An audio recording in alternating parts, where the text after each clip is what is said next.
اور بعض لوگ بہت تیز ترار ہوتے ہیں، صاحب فراست بھی ہوتے ہیں، گفتگو میں بڑے جو ہے نا وہ چلتر ہوتے ہیں، ہر چیز ان کو مطلب اللہ تعالیٰ نے صلاحیتیں دی، ان کو کہاں استعمال کرنا ہے یہ ایمان کے ساتھ ریلیٹ کرتا ہے۔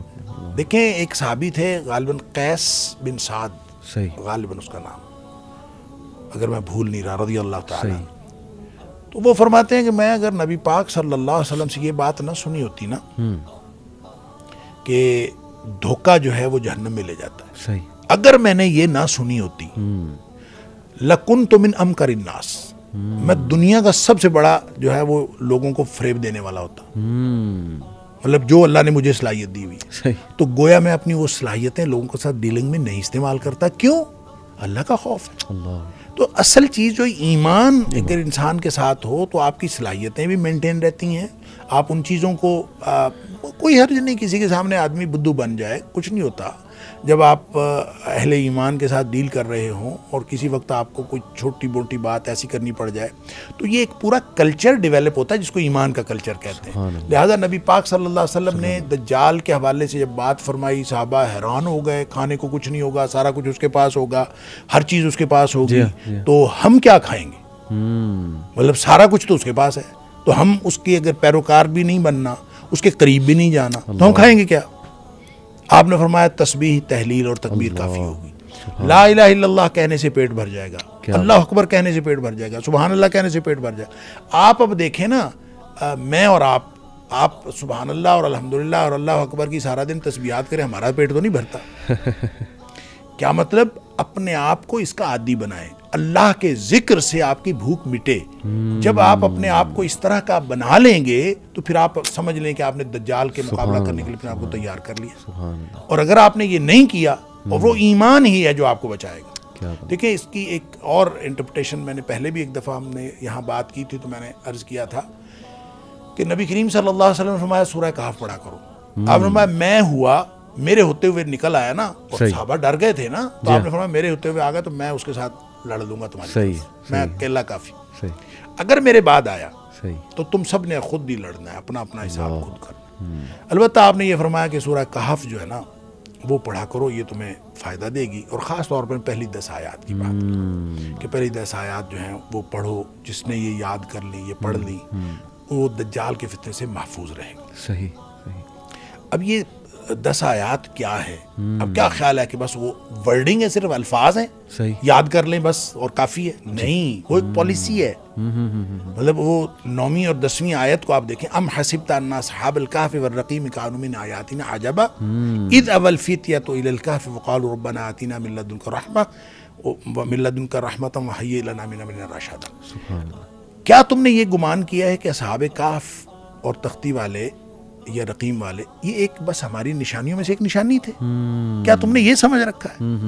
یعنی صرف نشانی نہیں تھے، وہ نشانی بھی تھے، یہ ایک پالیسی ہے، اور آپ کو قرب قیامت یہ پالیسی ہی کام دے گی۔ کیا؟ اذ اوى الفتية الى الكهف، جب لوگ اپنا ایمان بچا کے غار کی طرف آ گئے۔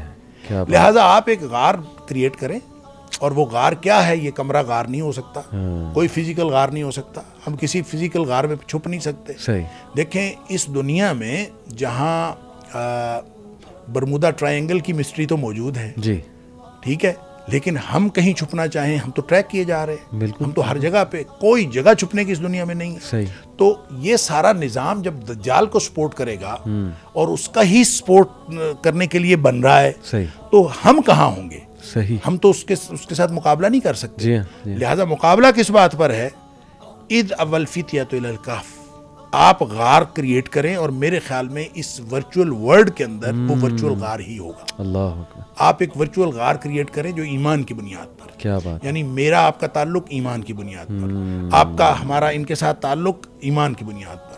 ہم حتیٰ کہ میں تو علی بھائی فروٹ خریدتا ہوں نا، تو میں کہتا ہوں کسی داڑھی والے سے خریدیں، وہ قیمت زیادہ لگاتا ہے، کم لگاتا ہے، میں تو اس بنیاد پر خریدوں کہ یہ دین کے اور ایمان کے زیادہ قریب ہے، وہ ہے کہ نہیں مجھے نہیں پتا، لیکن میں تو اس کو بنیاد بناؤں نا۔ لہٰذا اگر ہم یہ کر لیں گے، ایک آدمی دور افریقہ میں کہیں بیٹھا ہو اور ایک آدمی مشرق بعید میں بیٹھا ہو، لیکن میرا تعلق اس کے ساتھ اگر ایمان کی بنیاد پر ہے تو ہم سب کی یہ جو کمیونٹی بنے گی یہ ہے وہ غار.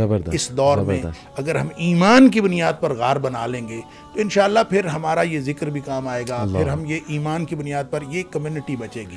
دجال سے جس نے بچنا ہے وہ ایمان کی بنیاد پر بچنا ہے، اور کوئی بچنے کا طریقہ ہے ہی نہیں. زبردست. اب اسی ماڈل کو شیخ ہم اپلائی کریں، یوتھ کو کہیں کہ تمہاری یونیورسٹی میں بہت فتنہ ہے. کچھ لوگ کہتے ہیں میری یونیورسٹی میں تو ٹاکس ایسی ہوتی ہیں، پروفیسرز ایسے ہیں، ایونٹس ایسے ہوتے ہیں، تو وہاں اپنا غار بناؤ، اکٹھے رہو ایمان والے ساتھ، اور کمرے میں بیٹھو، دین کوئی کورس کرو، آپس میں کوئی ایمانی ایسی باتیں کرو اپنا ایمان بڑھانے کے لیے. تو ہر کوئی اپنا غار تو کریٹ کر سکتا ہے شیخ اپنی جگہ پر بیٹھ کے. تو بڑا زبردست یہ سلوشن، واقعی یہ پالیسی ہے. ایک سوال شیخ میرے ذہن میں آتا ہے کہ دجال کے بارے میں یہ آتا ہے نا جی کہ وہ 40 دن کے لیے آئے گا. تو کچھ لوگ اس کی انٹرپریٹیشن یہ کرتے ہیں کہ یہ ایکچولی جو ہے نا کہ 1 day like a year, 1 day like a month, 1 day like a week اور ریسٹ آف دا ڈیز تمہارے دنوں کے برابر. وہ کہتے ہیں کہ یہ لٹرلی دن نہیں ہیں یا سال نہیں ہے، بلکہ یہ دور ہیں، خاص قسم کے دور ہیں. جیسے اس کا جب ظہور ہو جائے گا، ظہور ہونے سے مراد وہ یہ لیتے ہیں جی کہ ظہور تو ہو گیا، تمیم الداری نے جب دیکھ لیا تو وہ وہاں سے شروع ہو گیا اس کا ظہور. یہ میں آپ کو بتاتا ہوں، میں ایکچولی اسپیسیفکلی شیخ عمران حسین کا ویو اس وقت دے رہا ہوں، کیونکہ دجال کے حوالے سے سب سے زیادہ مشہور اوپینینز انہی کے ہیں. تو وہ یہ کہتے ہیں کہ جی جزیرے میں جب اس کو دیکھا گیا اس کا ظہور شروع ہو گیا. اس کے بعد جو پہلا وہ سال مراد لیتے ہیں وہ کہتے ہیں وہ برٹش امپائر ہے، اور وہ کہتے ہیں کہ جی آپ نے ویو بڑا مشہور. دوسرا جو منتھ لیتے ہیں وہ کہتے ہیں کہ وہ امریکن جو ہے نا وہ ہوگا. تو تیسرا وہ ویک کو لیتے ہیں جی کہ یہ چائنیز اور یہ جو طاقتیں ہیں. اور اس کے بعد اس نے بالکل ظاہر ہو جانا ہے، اور وہ 37 دن ہوں گے وہ جو امام مہدی والا. اس کی کتنی گنجائش ہے اس طرح کے ویو کی؟ وہ کہتے ہیں کہ جساسہ جو ہے وہ اس کا جساسہ ہے غالباً جو جانور تھا، وہ بہت بڑا اس کا اسپائی ہے، جاسوس ہے، جاسوسی کا نظام ہے. تو وہ ایون سارے لیڈرز اس سے ملاقاتیں کرتے ہیں جا کے اس جزیرے میں.